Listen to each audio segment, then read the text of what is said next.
اچھا، تو آج ہم ایک بہت ہی دلچسپ موضوع پر بات کرنے والے ہیں۔ ہم دیکھیں گے کہ کیسے چھپی ہوئی چیزیں، چاہے وہ ہمارے کام ہوں یا کوئی بیماری، ہماری زندگی پر کتنے گہرے اثرات چھوڑ سکتی ہیں۔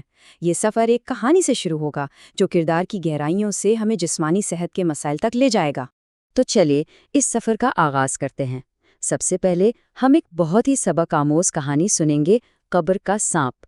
اس کے بعد ہم بات کریں گے کہ مردانہ کمزوری اصل میں ہے کیا، اس کی وجوہات کیا ہو سکتی ہیں، اور پھر ایک روایتی علاج اور اس کے اجزاء پر بھی نظر ڈالیں گے کہ اسے کیسے استعمال کیا جا سکتا ہے۔ چلیں اپنی بات کا آغاز حضرت عبداللہ بن عباس رضی اللہ تعالیٰ عنہ سے روایت کی گئی ایک غلہ فروش کی کہانی سے کرتے ہیں۔ یہ کہانی اس موضوع کو سمجھنے کے لیے ایک بہترین تناظر فراہم کرتی ہے۔ تو ہوتا یہ تھا کہ یہ شخص اپنے گاہکوں کے ساتھ دھوکہ کرتا تھا۔ وہ بڑی چالاکی سے غلے میں بھوسا ملا کر بیچتا اور کسی کو کانوں کان خبر نہ ہوتی۔ یہیں سے اس کے برے انجام کی بنیاد پڑنا شروع ہو گئی۔ پھر جب اس شخص کا انتقال ہوا تو ایک عجیب و غریب واقعہ پیش آیا۔ اس کے لیے جو قبر کھودی گئی اس میں ایک سانپ بیٹھا تھا۔ لوگوں نے سوچا چلو کوئی دوسری قبر کھودتے ہیں، لیکن حیرت انگیز طور پر سانپ وہاں بھی موجود تھا۔ تب یہ حکم دیا گیا، اور یہ بات ہمیں بتاتی ہے کہ انسان اپنے عمل کے نتیجے سے بھاگ نہیں سکتا۔ اس کا جو پوشیدہ گناہ تھا وہ سانپ کی شکل میں اس کا انتظار کر رہا تھا۔ اس سے فرار ممکن ہی نہیں تھا۔ تو جس طرح ایک چھپا ہوا عمل انسان کو تباہ کر سکتا ہے، بالکل اسی طرح کچھ بیماریاں بھی ہوتی ہیں جو اندر ہی اندر انسان کو کھوکھلا کر دیتی ہیں۔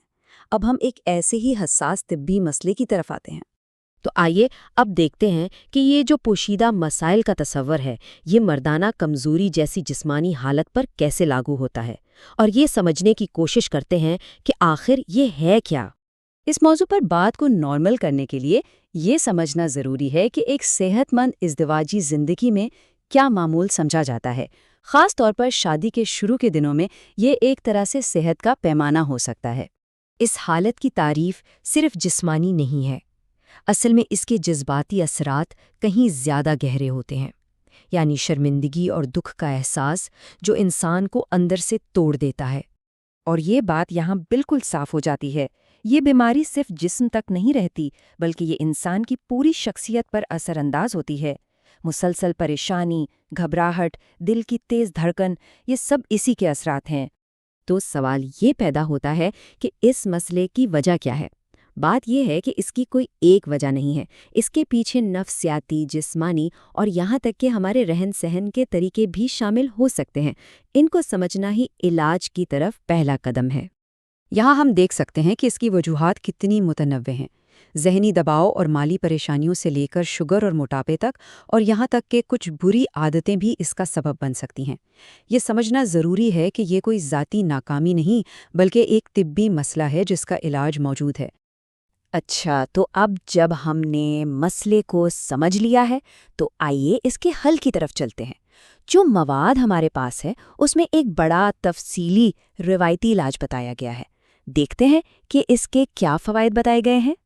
اس نسخے کے جو فوائد بتائے گئے ہیں وہ کافی جامع ہیں، یعنی یہ نہ صرف کمزوری کو دور کرتا ہے بلکہ جسمانی قوت کو مکمل طور پر بحال کرنے کا وعدہ کرتا ہے۔ دعویٰ تو یہاں تک ہے کہ 1 مہینے میں کھوئی ہوئی جوانی اور طاقت واپس آ سکتی ہے۔ تو اب دیکھتے ہیں کہ اس علاج میں آخر ایسی کون سی چیزیں شامل ہیں جو اس کو اتنا مؤثر بناتی ہیں۔ یہ دیکھیں، اس میں روایتی جڑی بوٹیوں کی ایک لمبی اور بڑی متوازن فہرست ہے، اور سب سے دلچسپ بات یہ ہے کہ ہر جز کو بالکل برابر مقدار میں یعنی 20 گرام استعمال کیا گیا ہے۔ یہ ظاہر کرتا ہے کہ یہ فارمولا بہت سوچ سمجھ کر بنایا گیا ہے۔ چلیں اب سب سے اہم حصے کی طرف آتے ہیں کہ اس علاج کو تیار کیسے کرنا ہے اور استعمال کیسے کرنا ہے۔ اور اس کا طریقہ بہت ہی سیدھا سادہ ہے۔ تمام چیزوں کو بس پیس کر پاؤڈر بنا لینا ہے، اور روزانہ 2 وقت صبح اور شام 1 بڑا چمچ دودھ کے ساتھ لینا ہے۔ اس سادگی کی وجہ سے اسے اپنے روزمرہ کے معمول میں شامل کرنا بہت آسان ہے۔ اور آخر میں ہم واپس اپنی پہلی بات پر آتے ہیں۔